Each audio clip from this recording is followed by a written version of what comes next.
Përshëndetje. Dhuna në familje është dukuri shqetësuese që e hasim shpesh në përditshmëri. Sfidat në për të cilat ka kaluar gruaja, nëna, bashkëshortja e motra jonë janë të panumërta. Ato sfida vazhdojnë edhe në ditët tona. Ka raste kur femrat trajtohen shumë rënd, e në raste të caktuara trajtohen mizërisht. Jo, ti kur se ke ëndruar këtë jetë.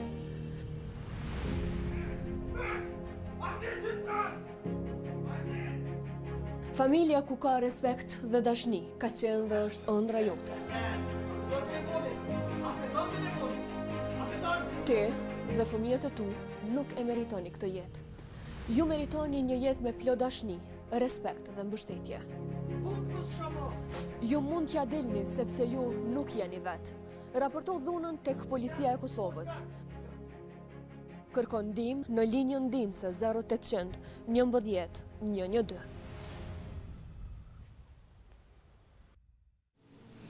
Për të biseduar lidhur me temën e sotme, dhuna në familje, për realitetin tonë në Gjilan e në Anamorov, mysafir në studio kemi këta. Mursel Zymberi, drejtori i Qendrës për Punë dhe Mirëqenie Sociale në Komunën e Gjilanit. Përshëndetje, mirë se vjen drejtor. Arbenita Kqiku, zyrtare policore pranë njësisë dhuna në familje në stacionin policor në Gjilan. Përshëndetje, mirë se vjen zonja. Dhe Gani Leci, mbrojtës i viktimave pranë prokurorisë themelore në Gjilan. Mirë se vjen, zoti Leci. Mirë se ju gjeta. Zoti Leci, unë do doja të fillojmë me juve. Na shpjegot ju të më rolin dhe detyrat tuaja si janë të përshkruara, me qenë se këtë formulim të më thonë mbrojtës i viktimave ka të tillë që mbas edhe nuk e kanë të njohur. Cila është detyra juaj? Po, zyra për mbrojtje dhe ndihmë viktimave është zyre që në kuadër kryeprokurorit të shtetit dhe është e ndarë në 7 regjione. Në regionin e Gjilanit jemi 3 mbrojtës viktimave dhe punojmë me rastet e dhunës familje dhe raste tjera specifike të cilet i përfaqësojmë. Roli i mbrojtësit viktimave është që të përfaqësojë dhe të mbrojtë të drejtat e viktimave në procedura civile dhe në procedurë penale. Mbrojtësi i viktimave ka rol që të mbrojë viktimën në gjitha procedurat gjyqësore deri në përfundim të saj. Viktima së pari që paraqitet në stacionin policor të raportoj rastin e dhunës në familje, atëherë Policia e Kosovës na njofton për rastin në fjalë dhe ne me njëherë ditën vijuse thrasim viktimën dhe ja tregojmë të drejtat e saj dhe për të lypë edhe masat që i kërkon për të mbrojtur sigurinë e saj. Atëherë mbrojtësi i viktimave ka edhe role të shumëfishta që duhet i ndihmoj viktimës në procedurën civile dhe në procedurën penale, ku në procedurë penale e përfaqësojmë në seanca gjyqësore deri në përfundimin e saj dhe e njoftojmë viktimën për të drejtat e saj. Viktima duhet të trajtohet me respekt, dinjitet dhe nga policia, gjykata, prokuroria dhe nga organi tjetër që e zbaton procedurën penale. Përpos procedurave tjera, ne për ta mbrojtur të drejtat e saj paraqesim me vullnetin e viktimës paraqesim kërkesë për mbrojtjen e viktimave për urdhër mbrojtje. Ligji mbi dhunën familje i paraqet 3 lloj kërkesave: kërkesën për mbrojtjen, kërkesë për urdhër mbrojtje të rregullt, e cila shohet nga gjykata për 1 vjet me mundësi vazhdimi edhe 1 vjet tjetër, ndërsa kemi edhe kërkesën për mbrojtje emergjente që lëshohet brenda 24 orëve nga gjykata dhe vlen për 8 ditë derisa të mbahet seanca dëgjimore për palën ndërgjyqëse. Do t'i zbërthejmë më vonë gjatë kontinuitetit dhe gjatë bisedës, ndërkohë që drejtor Qendra për Punë Sociale, do thotë institucioni që ju e drejtoni ndër vite, është teje i rëndësishëm. Pse është shumë i rëndësishëm? Posaçërisht për këtë raste të dhunës në familje. Dhunës familje dhe çështjeve tjera sociale. Faleminderit për këtë shprehje që sapo e thatë që është institucion të i rëndësishëm, këtë doja ta dëgjoja edhe nga niveli politikës, si në nivelin qendror dhe lokal, për faktin se jo sa duhet i kushtohet vëmendje Qendrës për Punë Sociale nga niveli qeverisës, duke ditur rolin dhe rëndësinë dhe detyrat që ka Qendra për Punë Sociale. Vërtet, Qendra për Punë Sociale është institucioni thelbësor që merret me problemet e familjes dhe të fëmijëve. Në Qendrën për Punë Sociale është një staf i përgatitur dhe i trajnuar, por jo sa duhet në numër, për faktin se kemi punëtorë që na shkojnë në pensione, kemi punëtorë që kërkojnë transfere për shkak të ngarkesave në punë, por që arritja dalim me çdo kusht të trajtojmë rastet që na paraqiten në Qendrën për Punë Sociale. Ndër shërbimet sociale që afron Qendra për Punë Sociale, e që ato janë me numër shumë të madh, janë mbi 50 lloje të shërbimeve sociale që afron Qendra për Punë Sociale. Mbi gjitha qendër vëmendje se kemi familjen dhe fëmijën. Mirëqenia e familjes, funksionimi normal i familjes dhe fëmijët me sjellje asociale, fëmijët me sjellje delikuente, fëmijët në rrugë, fëmijët përdorus të substancave të narkotike, fëmijët që kanë probleme me vetë raportet të brendshme familjare, dhe këtë këto i trajtojnë në mënyrën e duhur, që në veçantë kohëve të fundit kemi edhe fenomenin dhe sidomos çështja e pandemisë e kanë nxitur edhe më shumë fenomenin e dhunës në familje që është një periudhë të atakuar që mendoj se duhet ta elaborojmë gjatë rrjedhës bisedës pak më konkretisht, sepse jemi dëshmitar mbasi që numri më i madh i rasteve të dhunës në familje është pikërisht kjo periudhë. Zoja Arbenita, nga këndvështrimi institucionit tuaj, nga policia, cilat janë sfidat me cilat ballafaqoheni? Përshëndetje përgjithë, faleminderit që sot jam pjesë e juveja këto për me elaboru lidhje me rastin e dhunës familje, ku dhe jam hetuese primare për trajtimin e këtyre rasteve. Ne si stacioni Gjilanit edhe jemi një ndër stacionet më të mëdha të rajonit të Gjilanit, gjithsej 7 komuna, dhe jetojmë në përzierjet e grupeve etnike, dhe ne si njësi e dhunës në familje në baza ditore pranojmë edhe rastet të ndryshme të raportuara ku ka të bëjë me natyrën e këtyre rasteve të dhunës familje. Unë personalisht si dhe kolegët e me punojmë këto raste me shumë seriozitet më të madh, po dhe ashtu si qëllimi parandalimi dhe preventimës. Punojmë 24 orë ku çdo rast e trajtojmë me dinjitet dhe ndershmëri, ku i shpjegojmë të drejtat e viktimës, çka ajo pas raportimit të rastit në njësinë tonë të dhunës me familje për drejtat e saj me tutje, ku jemi në bashkëpunim me gjithë aktorët tjerë. Momentin që raportohet një rast i dhunës, njoftohet mbrojtësi viktima, ku është këto dhe zotri Gani Leci, Qendra për Punë Sociale, pastaj prokuroria, për gjitha të drejtat që... Të dalim e këtu të lutem, domethënë rastet që paraqiten dera e parë, apo drejtoria e parë, ku orientohet një viktim e presupozuar në këtë rast, është policia e Kosovës. Ata drejtohen te ju. Pastaj cilat janë procedurat, se keni ju bashkëpunimin e ndërsjell, meqense ne dimë të drejtoria nga vëzhgimet që i bëjmë, pas kohë ka një gamë të gjerë të aktivitetes dhe kemi zakonisht turma njerëzish që janë para dyrëve, para sporteleve, që kërkojnë ndihmë saktë. Po cili është roli konkret i policisë dhe çka ndodh tutje? Në momentin që një viktim paraqet rastin polici, përmenin policinë e Gjilanit për arsye që edhe shërbim këtë stacion dhe komuna ku janë komunat e Gjilanit, spari viktima, kemi raste kur viktima vetë raporton rastin, po kemi raste kur edhe viktima përmes dikujt tjetër e raporton rastin përmes një fëmijë, përmes një antarit familjes. Kemi raste kur viktima dërgon edhe një ankesë sajna edhe përmes shkrimit ku është adresa e policisë që në lidhje me problemet e veta. Si jeni të strukturuar brenda institucionit tuaj, domethënë brenda policisë, a keni staf, a keni përgatitje adekuate, a merrni e trajtoni për shembull landën, për shembull kur thoni se keni një shkresë të caktuar, ju sigurisht e shqyrtoni, pastaj analizoni. Po, na jemi dy hetues primar të dhunës në familje, ku punojmë 24 orë kujdestarojmë. 24 orë do me thonë na jemi në dispozicion, edhe nëse jemi në shtëpi, na jemi thirrje dhe prap do të vime për më marrë me viktimën. Pas përfundimit të trajtimit rastit na që e bojmë për policisë, rastin e dërgojnë njoftohen me akterët tjerë që i përmenda mbrojtësi viktimave përmes telefonit me shkrim ku prezentojnë edhe atë edhe qendra për punë sociale. Pastaj rasti kalon prokurori. Na si polici bojna vlerësimin e rrezikshmërisë të viktimës. Ku na e vlerësojmë rrezikshmërinë sa viktima është sa paraqet rreziku i saj nëse kryersi është liri, sa paraqet rreziku i saj që ajo qëndron pavarësisht ajo apo familja vet është e rrezikuar për shembull pi kryersit.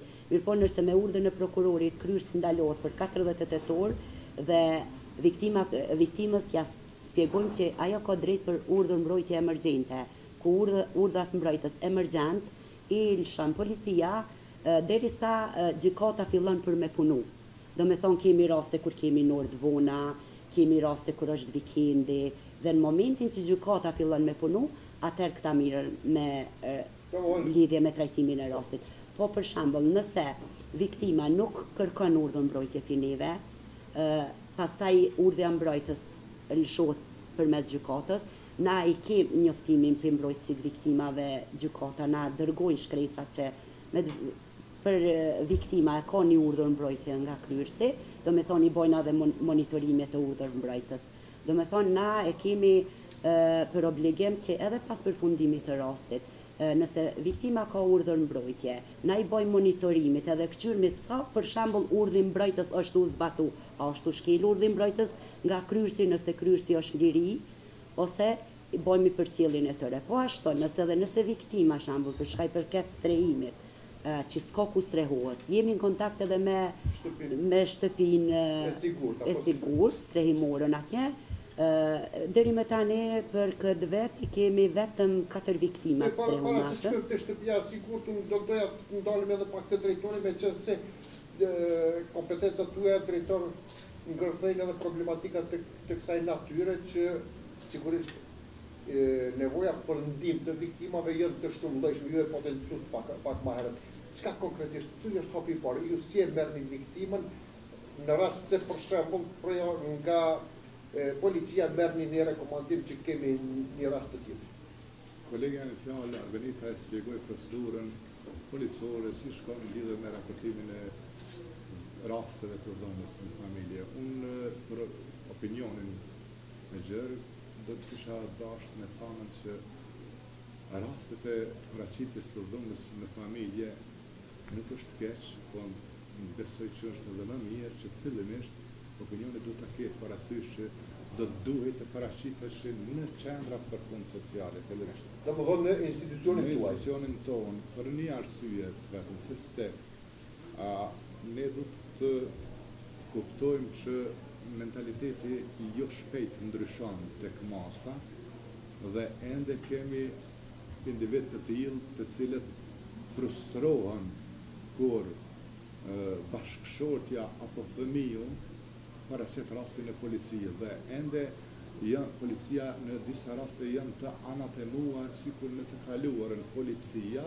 dhe këtu veç u bë puna keq. Në të kundërtën rastet sikur të paraqiteshin në qendër për punë sociale ne kemi metodat e punës tonë që fillimisht shohim rrezikshmërinë, sepse në rend të parë duhet të parë rrezikshmërinë se në cilën shkallë të rrezikshmërisë që ata vlerëson policia bashkë në kombinim me në bashkëpunim me institucione tjera dhe merren veprimet e para që merren nga ana qendrës për punë sociale është me pas se a ka nevojë të strehohet e që për fat mirë në Gjelan kemi strehumorën liria që vendosin gratë dhe fëmijët, mirë po në rastet të caktuara do të parë se viktima kënde ka mazvete ose kush duhet të shoqëron nëse është e nevojshme. Ajo shpesh ndodh që ajo të jetë me fëmijë, në rast nëse nana ka edhe fëmijët e saj dhe ne ja mundsojmë edhe asajna që të ketë edhe fëmijët me vetja për ata që mund mi pasën. Në fakt ka shumë lloje të shërbimeve tjera që ne kujdesemi për viktimet përderisa qëndron dhe strehimorja në vazhdimsi për çdo ditë. Ne takojmë, morëm informata nga strehimorja dhe bëjmë planet punës se si është bashkëpunimi mes institucionit tuaj dhe strehimorës, me qenë se edhe zonja Januzi, Nazif Januzi ka qenë ftuar më për arsye të natyrës familjare nuk ka pasur mundësi të Puna marrë pjesë. sociale është punë që patjetër duhet të jetë punë ekipore dhe zinxhirore me institucione tjera. Ne tashmë kemi ndërtuar një raport komunikimi dhe bashkëpunimi me të gjitha institucionet përkatëse relevante që na takon neve, fillimisht me policinë, me mbrojtësin e viktimave, me prokurorin, me gjykatën, me drejtoritë e arsimit, me entin për konsim dhe me drejtorinë e shëndetësisë, sepse kemi raste kur neve viktimën fillimisht e dërgojnë në trajtim shëndetësor, mjekësor, trajtim psikologjik dhe mandej vendosim në strehimore apo ka siguri që të ketë në dikun në rrethin e familjes, qoftë biologjike apo në familjet për nga vjen. Por shumë rasteve ne pa e trajtu mirë ambientin ku ka ndodhur, unë nuk e kthejmë viktimën aty sepse nuk duam që ta viktimizojnë për herë të dytë apo për të tretë. Mirë po, viktimat zakonisht kanë nevojë për mbrojtje, cilat janë hapat e më të që institucioni juaj i merr përsipër ti mbrojtje. Po. Siç e thekën edhe më lart, zyra për mbrojtjen e viktimave, domethënë është në kohë të prokurorit të shtetit, përpos zyre të cilët i përfaqësojnë janë 3 mbrojtës viktima në regionin e Gjilanit. E kemi edhe linjën ndihmëse pa pagesë me numër 0800 të cilën viktimat mundet të paraqiten edhe për herë të parë përmes kësaj linje, edhe të tregojnë për dhunën që është shkaktuar, dhe kjo linjë ndihmëse pa pagesë është konfidenciale dhe të dhënat do të ruhen me për pirkëmëri, andaj edhe njoftohet mbrojtësi viktimave për regionin të cilën është raportuar ai rast. Atëherë mbrojtësi viktimave duhet ta thras viktimën dhe t'ia tregojë të drejtat e saj sipas ligjit, edhe nëse kërkon urdhër mbrojtje me pëlqimin e saj të ushtron kërkesë për urdhër mbrojtje dhe ta dorëzon në gjykatë. Kërkesa për urdhër mbrojtje thash për të shqiptuar kjo kërkesë duhet i caktojnë disa masa. Masat të cilën duhet i caktojnë viktimës janë masa e ndalimit të shqetësimit, masa e ndalimit të afrimit viktimës me të cilën është ndodh dhuna, masa e shoqërimit viktimës me polici, masa e marrjes gjësenteve personale dhe masa e pasurore të cilët hinë ato alimentacioni dhe për me çu viktimën në shtëpi për një ndonjë pjesë të shtëpisë ose banesës për të banuar aty me familjarët e tjerë. Viktimën na domethënë e njoftojmë që ka të drejtë ti caktojmë edhe psikolog, nëse ka nevojë për psikolog klinik. Këtë e kemë sepse mekanizmi kundërdhunës në familje në regionin e Gjilanit është i formuar dhe në këtë mekanizëm është edhe psikologja klinike që rastet e dhunës familje i trajton pa pagesë.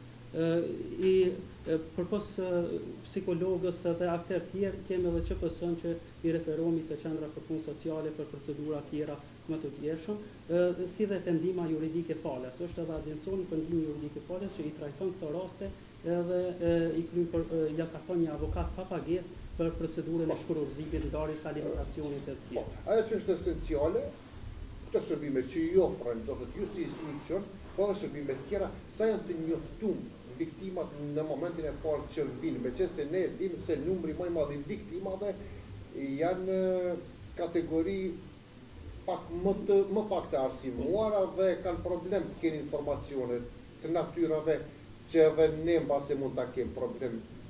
Sa janë të informuar? A keni vlerësime paraprake? Zyra për mbrojtjen dhe ndihmën e viktimave çdo vit e organizon javën e viktimave, e cila mbahet në muaj tetor, dhe në gjatë kësaj jave informohen përmes debateve të ndryshme, tryezave, debateve nëpër shkolla, dhe nëpër fshatra rurale, informohen për të drejtat e tyre, për të raportuar rastin që kanë dhënë familje, për këtë edhe nëse lajmërohen për herë të parë në policia që mirret në raste të dhunës familje i tregon për të drejtat e saj mbas së ligjit, kodit penal për drejtat e saj që aty, edhe na si mbrojtësi viktimave informojnë për këto të drejta dhe atëherë e pranon për mbrojtje dhe ne përpos që i mbrojmë viktimat në rastet civile, domethënë për urdhra mbrojtës, i kemi edhe në rastet penale, ku kemi bashkëpunim shumë të mirë me prokurorët dhe koordinatorët kundër dhunës familje, që prej fazës hetimit kem drejt që t'i marrmi shkresat e landës dhe të njoftohemi për rastin si dhe ta mbrojmë në procedura gjyqësore së bashku me prokurorin e shtetit. Po, zënja Arbenita, cilat janë statistikë? Çka flasim? Se kemi gjendjen aktuale, me qënë se u konstatu që ka pas në kontinuitet probleme evidente të kësaj natyre të dhunës të familje. Si është situata aktualisht? A mund të përshkruajmë, të elaborojmë paka shumë me shifra edhe të kemi një pasqyrë më të qartë ku jemi në këtë moment? Deri me tane, në stacionin policor Gjilan, kemi një shifër numrit raportume të rasteve të dhunës familje, gjithsej 124 për momentin. Janë pini nacionaliteteve janë 3 raportume nga sërbët, 2 nga romët, gjithë tjerët janë... Kanë edhe komunitetet. Po, komunitetet. Kemi të raportuar kojësika me parë se cili rast që raportohet ndoshta ka një natyrë të rasti që ka të bëjmë me dhunë familje. Nuk mund të themi na si numër i rritur i rasteve të dhunës familjare, na e quajmë si vedisemi qytetarëve për të raportuar rastin e dhunës familje. Vetë titulli tesës na që kemi pas këtë siguria në familje, bën me kuptu që për shembull na nëse nuk e gjejmë një siguri në familje, atëherë çka? Kemi një rast për shembull dhunë familje dhe atë nuk raportohet, duke llogaritë si një problem familjar, duke llogaritë si normale, duke llogaritë si normale dhuna, pastaj nuk raportohet. Edhe a vije dejtë problemi, do me thonë problemi veç po fillon rritët. Ne punojmë edhe me raste delekuencat me të mitër.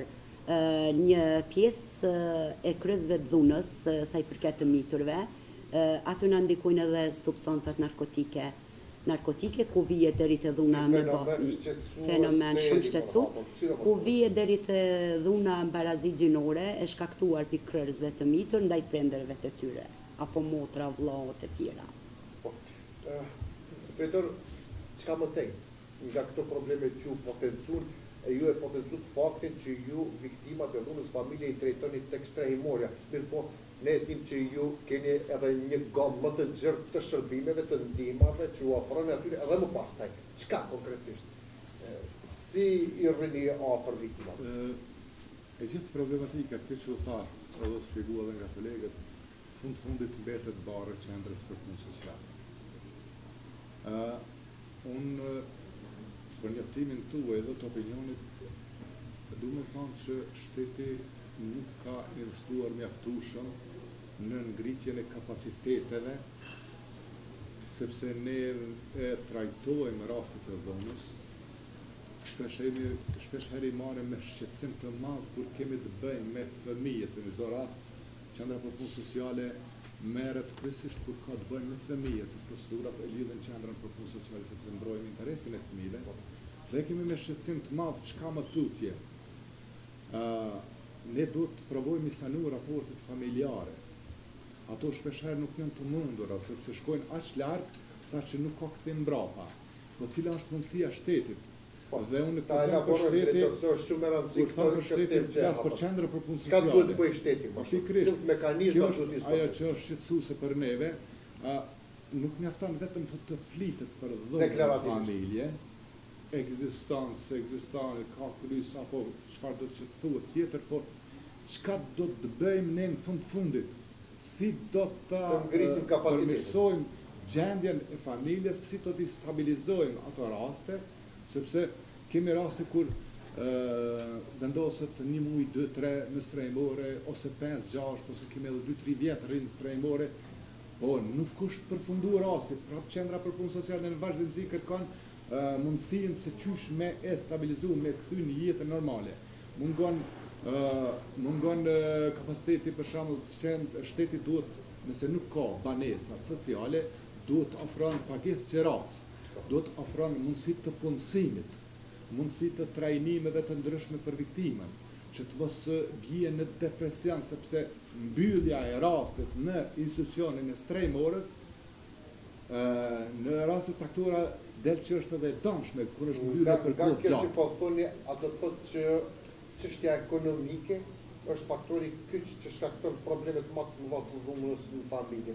Termi dhunë familje është termi gjanë, po paraprakisht dhuna psikologjike që shkaktohet brenda për brenda familjes, ajo është permanente dhe është shumë e rëndë, sepse ajo kur është e dukshme fizike, për ta ndërmarrë veprime sepse e ke të dëshmuar edhe përmes raportit policisë ose raportit shëndetësor të mjekut dhe në atë rast dihet se çfarë do të intervenohet edhe prokuroria dhe gjykata. Pra dhuna psikologjike që është në vazhdimsi, ajo vjen në të shumtën e rasteve nga niveli i edukimit ult të çiftit bashkëtorë ose anëtarëve të familjes dhe baza ekonomike e dyta është në radhë, që unë e radhës kështu dhe mendoj se është ashtu sepse ne kemi jetuar në të kaluarën edhe në varfëri, po kemi pas harmoni të mirë në familje.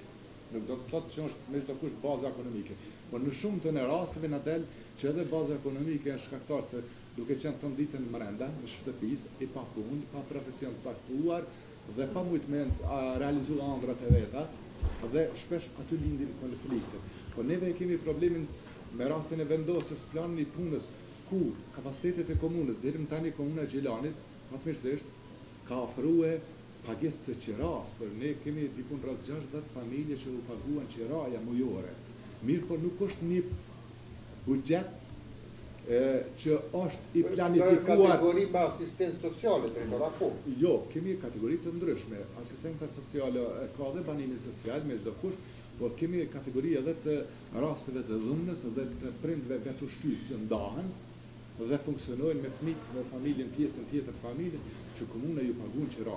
Ka bërë komuna e Gjilanit, po është kjo në vullnetin. Janë disa iniciativa për inaugurimin e një objekti me kjo ka qenë në vullnetin e kryetarit të komunës, por që nuk është një kod buxhetor i ndarë nga qeveria për rastet e dhunës në familje, për sprehim, ushqim, mirëqenie, trajnim, punësim.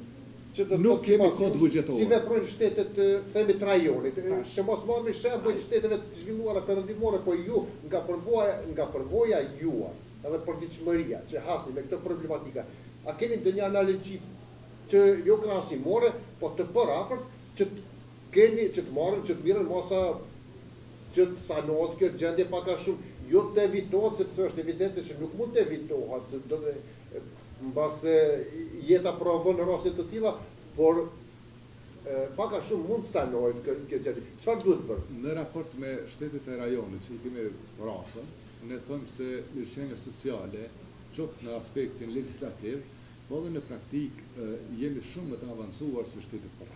Qoftë Shqipëria, qoftë Maqedonia, qoftë Serbia apo Malizi. Me shërbime. Me shërbime, qoftë profesionale dhe lloje të shërbime që ofrohen viktimës dhe të gjitha rasteve në nevojë sociale.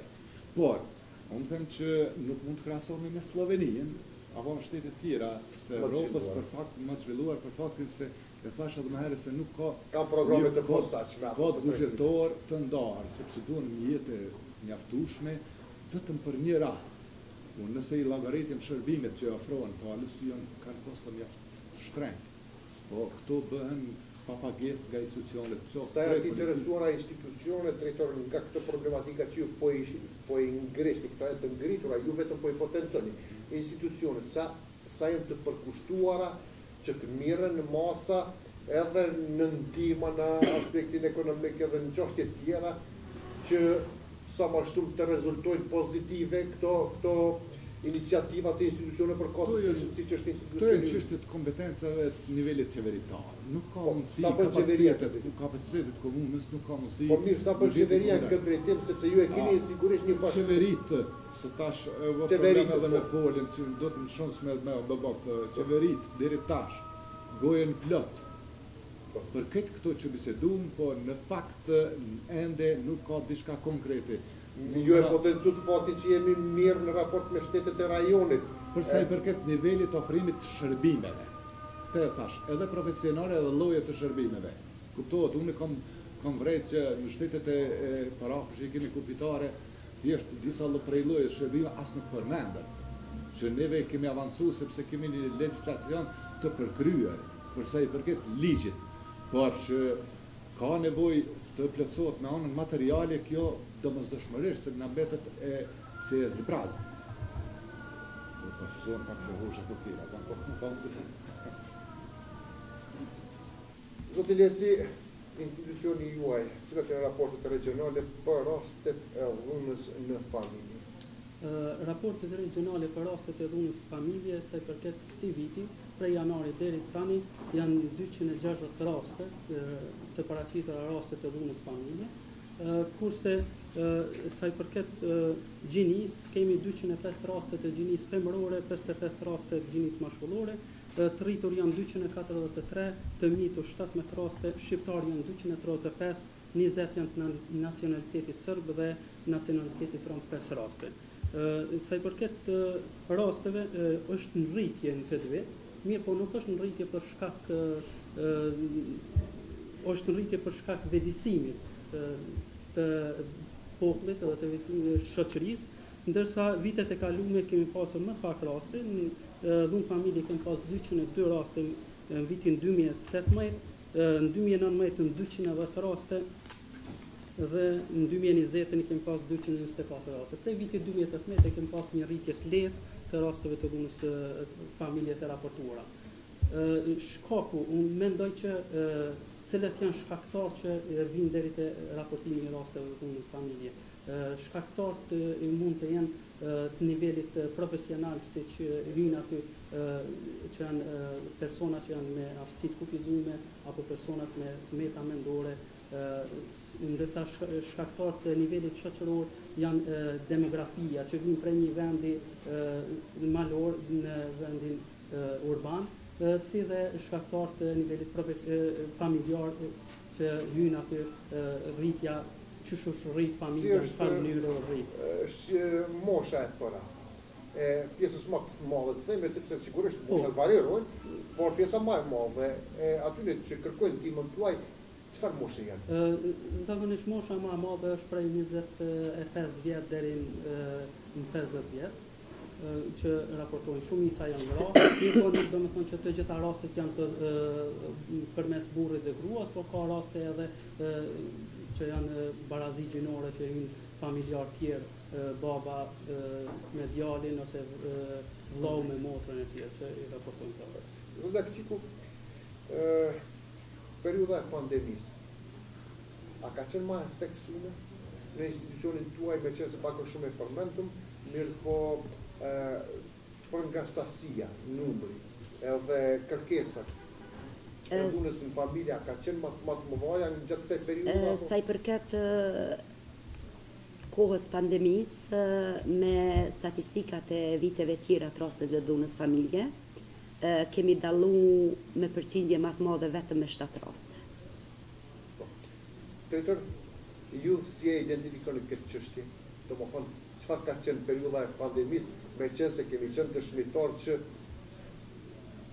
ka pas refleksione në shumë fusha të jetës.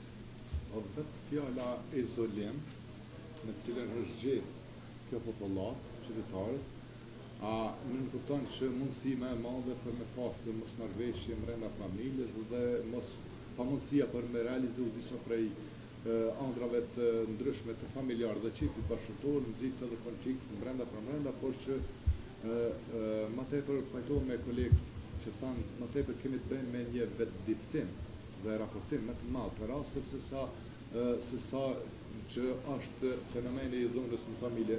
Kundërta, unë mendoj që ky fenomen është më tepër tash është në ulje e sipër për faktin se secili prej qytetarëve e kupton dhe ka në dijen e tij që të shkaktosh dhunë në familje do të thotë të kryesh një vepër pranë penale. Që tash për tash edhe gjykata i kushton prioritet më të madh lëndëve që kanë të bëjnë me dhunën në familje. Prandaj këto shumë shpejt procedohen dhe kryesi i dhunës automatikisht në momentin e parë pas arrestohet edhe burgoset edhe vun dënimin për veprën që ka shkaktuar. Si është situata në për qendra të tjera komunale, tu pas parasysh se ju jeni qendra regionale që veproni edhe funksiononi në komunën e Gjinorit. Në Kamenis për shembull, si është? A ka qendër të kësaj natyre apo drejt për drejt vinë viktimat dhe rastet e caktuara drejtohen në Gjilan? Ju them Sinqerisht, ata kolegët e mi Viti Kamenic, jo vetëm Kamenic, po edhe çdo të tjera. Kolegët e mi në Kamenic dhe në Viti mundohen me bë punën në mënyrën më të mirë të mundshme, por ka të mungesë të madhe të stafit atje dhe veçanërisht në Viti kemi një staf i cili është pothuajse i tërë para pensionit. Nuk është regenerue me kuadra të ri dhe kjo është një fatkeqësi që e thashën në fillim që pushteti lokal, as më tepër pushteti qendror, flet për këto raste, por shumë pak punon në drejtim të ngritjes së kapaciteteve. Sepse kot ne teorikisht i sqarojmë këtë këto, kur në praktik nuk kemi numër të mjaftueshëm. Merreni me mend, çdo qendër për punë sociale do duhet të kishte 2-3 vetura për me dalën me operu në terren, sikur që i duhen edhe policisë. Qendra për punë sociale e Gjilanit është më shumë se 10 vjet me një vetur. Kemi ngrit këtë çështje. Shumë raste na presin në radhë, ne për të vizituar dhe ndërmarrë veprimet tona nuk kemi. Këtë problematike e kanë edhe Kamenica, e kanë edhe Vitia, e kanë edhe krejt qendrat për punë sociale në nivel vendit.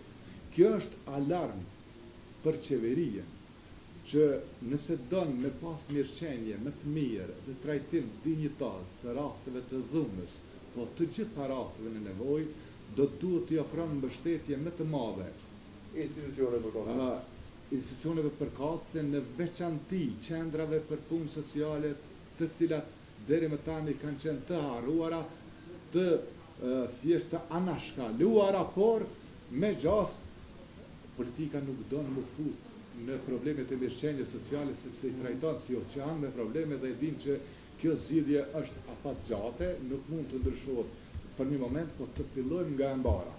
Trajtimi dhe rritja e numrit të punëtorëve në qendrat për punë sociale, kuadër profesional, ofrimi mundësive materiale.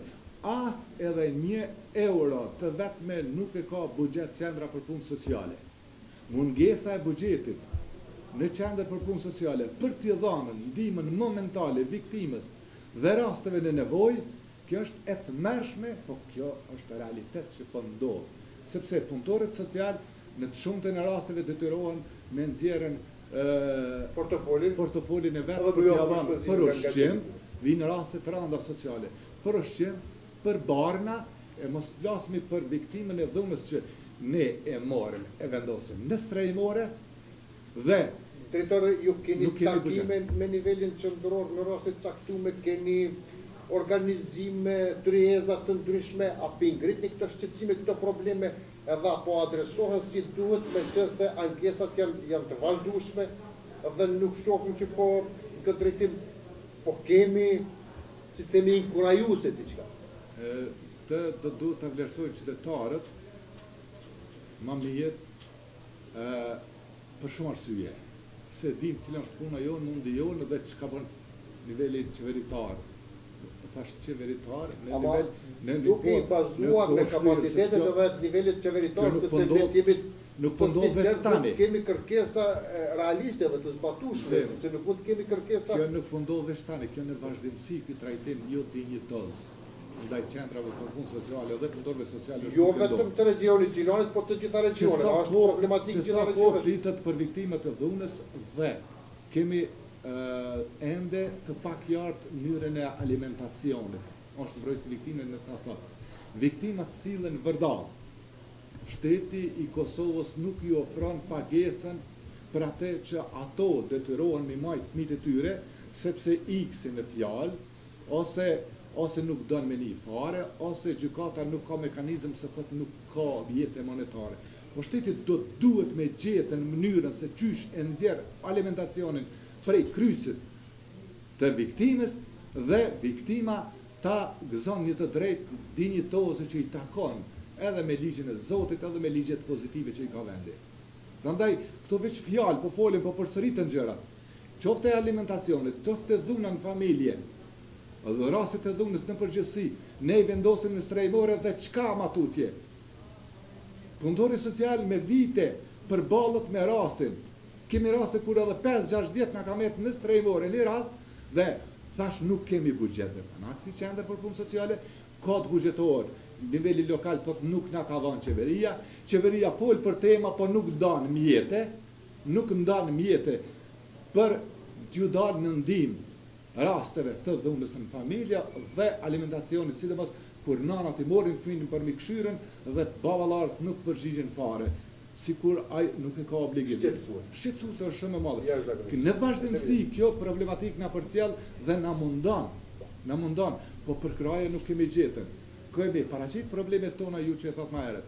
Por këto t'ja paraqet nivelit lokal, kur niveli lokal thot unë nuk kam kapacitete. Dhe decentralizimi i shërbimeve sociale kur ka ndodhur në vitin 2009-2010, ka ndodhur i pa planifikuar. Qeveria vetëm, ministria vetëm ka dashur me hek nga vetvetja kompetencat, por nuk ka ofruar një konsiderparje transfer të buxhetit për nivel lokal. Ndodhin, sepse ligjit caktuar edhe merren adaptohen me realitetin tonë, po nuk korrespondojnë mjaftueshëm. Çka ka ndodhur ndërkohë nga 2009? A është reformuar ai ligj apo atë nevoja ajo specifiku? Kret shka u dashtën qeveria ligjit me bashkangjitë dhe buxhetin.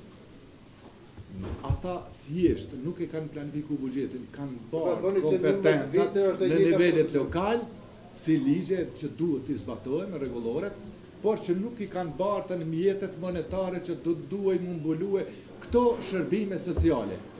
Thash, shpesh ju ndodh policia del blen 1 litër qumsht për fëmija që ju vjen me nanan aty. Neve në vazhdimsi, qoftë për mjete higjienike, qoftë për ushqimore, qumsht ose çka do diçka e thjesht, ne edhe në spital do të detyrohemi t'ju ofrojmë fëmijëve të porsalindër ose edhe në strehimore. Se dhe strejmora s'ka kapacitet dhe nuk e ka për detyrë me ofrue. Kjo është problematika që po përballet. Dhe në shumë raste, mos harrojmë me përmend, viktimat e dhunës familje hezitojnë me raportuar raste, tu e ditë se nuk ka një trajtim që zgjidh problemin. Thjesht na sillet vërdall. Dhe nuk ti kot ai lajmëron në rastin kur e di që ka më vendos aty dhe ka prap ka më kthye te aty ku ka bëru dhuna. Ne po mundohemi me gjetë mënyrën se qysh më ju dalë në ndihmë që fundit është në vullnetin e viktimës, a dënë më këthy më aty, a ndihë vetën të sigur dhe a shef perspektivë për vetën e saj. Kjo është ajo misioni jonë si punëtor social që e kemi për detyrë. Sepse policia vërtet e kanë vështirë në mbrojtje, po kanë seancat të caktuara. Problemi na me të centra për punë sociale dhe ne nuk kemi kapacitete dhe në afrot mbështetje. Centra për punë sociale me një gamë të gjerë të problemeve në vazhdimsi të identifikuar, po si është situata në polici, si është bashkëpunime me qendra të tjera, me kamenicët temi edhe me viktim, në menaxhimin e raste, a ka resursa, a ka kapacitete qendra të tjera dhe ju a bashkëpunoni, a ofroni shkëmbime, ndihmë? Sa i përket raportimeve të rasteve të dhunës familje të kësaj natyre, kemi bashkëpunim. Për arsye se viktima ka drejt si cilin stacion policisë në Kosovë për me raportuar. Nuk mujna me... Sepse policia është institucioni e përmendëm, institucioni i parë që viktima është si alternativën e parë të mundshme ku duhet drejtuar. Kemi raste për shembull kur viktima është në një rajoni tjetër, mirë po rasti vjen raportohet në Angjilan, nuk mujna me viktimizu viktimën edhe mi thonë asaj që rasti ka ndodhur me një rajon tjetër dhe patjetër do të më shku me raportura ose atje.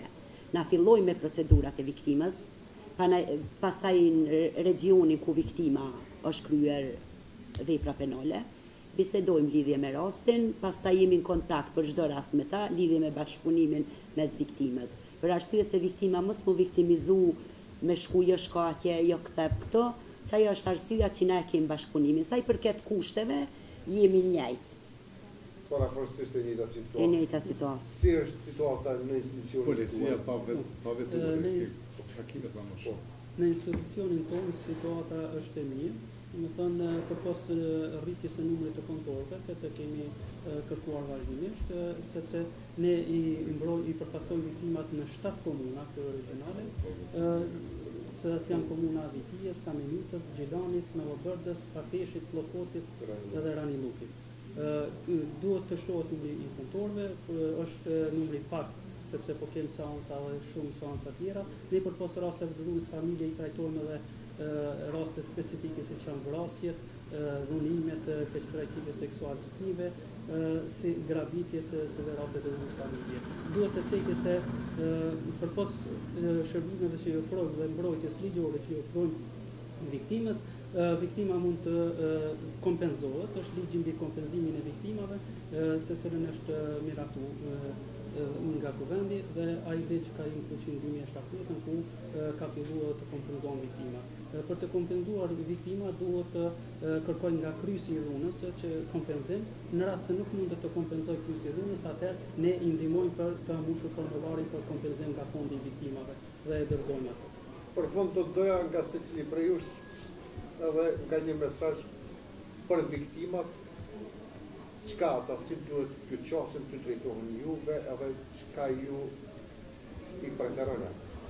I ftojmë të gjithë shoqërisë dhe të gjithë qytetarëve që të raportojnë dhunën, të raportojnë në numrin e linjës ndihmëse pa pagesë që është në kuadër të zyrës së prokurorit të shtetit 0800 dhe ti tregojnë të gjitha rastet të cilat duhet të raportuar për të japim ndihmë të nevojshme këtyre viktimave.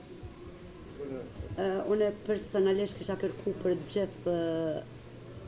për gjitha viktimat, mos i pikërisht jena të diskutu këtë temën për viktimën të dhunës familje, që mos të hezitojnë me raportu rastin, pavarësisht në polici apo në institucione tjera, kudo, për arsye m'ju tregu se policia e Kosovës punon 24 orë dhe trajton me dinjitet dhe ndershmëri të gjitha rastet e pikërisht edhe rastet të dhunës familje. Drejtor, për fund ju, një mesazh sepse ju keni shumë mesazhe, po një më specifik kategorive të kësaj natyre, viktimave të dhunës në familje. Dhunën në familje nuk ndodh aksidentalisht. Ajo ndodh në mënyrë permanente. Dhe ata që përjetojnë dhunën është mirë që e shohin në kohë se po ndodh, është mirë në kohë të paraqiten në qendrat e punës sociale, të bisedojnë dhe të shohin alternativen. Ne përveç që ju ofrojmë këshilla, ofrojmë mundësi bashkëpunimi përmes institucioneve tjera, nëse ka me pas nevojë, në polici, në shëndetësi, në arsem, ju ofrojmë të gjitha shërbimet, andaj është mirë të paraqiten në qendra para se me ndodhen ajo më e keqe që shpeshherë edhe po na ndodh, duke e anashkaluar problemin. Mirë po, unë them se aty ku ka dhunë, nuk ka të ardhme të asaj familje ose të individet të tjerë. Dhe ushtrimi i dhunës në familje nënkupton mohim të së drejtës ndaj personit tjetër. Dhe kjo nënkupton që është vepër penale. Andaj, do duhet me bë kujdes secili, sepse nuk kemi këtu vetëm gjinin femërore që është viktim, por na paraqitet edhe gjinia maskullore, që të kitë parasysh se nuk është vetëm fjala termi dhunë, po kemi të bëjmë automatikisht me vepër penale.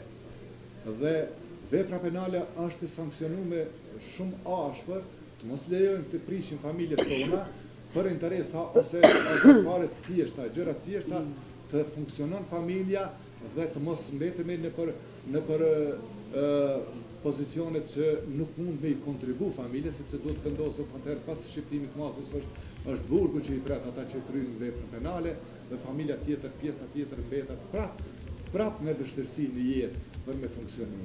Andaj kujdes në dhunën familje që të mos përdoret dhuna, të raportohen në rastet me ku të kehet një kompromis në tek çiftet bashkëshortore, se vetë jeta nënkupton kompromis.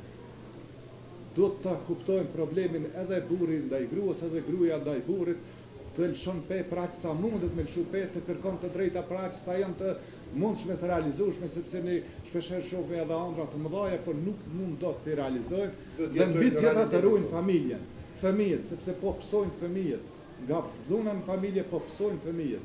Dhe të kemi mëshirë ndaj fëmijëve tanë në rënd të parë që na ndodh familje, po edhe të shoqërisë, sepse është fenomen shqetësues. Dhuna në familje është një problematik shumë më e gjerë se sa këto që u biseduan këtu, duke shpresuar se ne, sa do pak, i prekim disa çështje që janë të rëndësisë jetike për përditshmërinë tonë. Unë ju falenderoj për prezencën tuaj para se që thash dhe shfaqim kënaqësinë që kemi bashkëpunim edhe në të ardhmen dhe gatishmërinë tonë që të përçojmë mesazhin në vazhdimsi, sepse kjo problematikë kërkon vazhdimsi. Të nderuar shikues, me ne ishin Mursel Zymberi, drejtori i Qendrës për Punë Sociale, Arbenita Kçiku, zyrtare policore pra njësisë dhuna në familje në stacionin policor në Xhilan dhe Galil Leci, mbrojtës i viktimave. Në fund, unë ju sugjeroj të ndjekim edhe një film me temë për dhunën në familje dhe kudo që jeni, ju përshëndesim.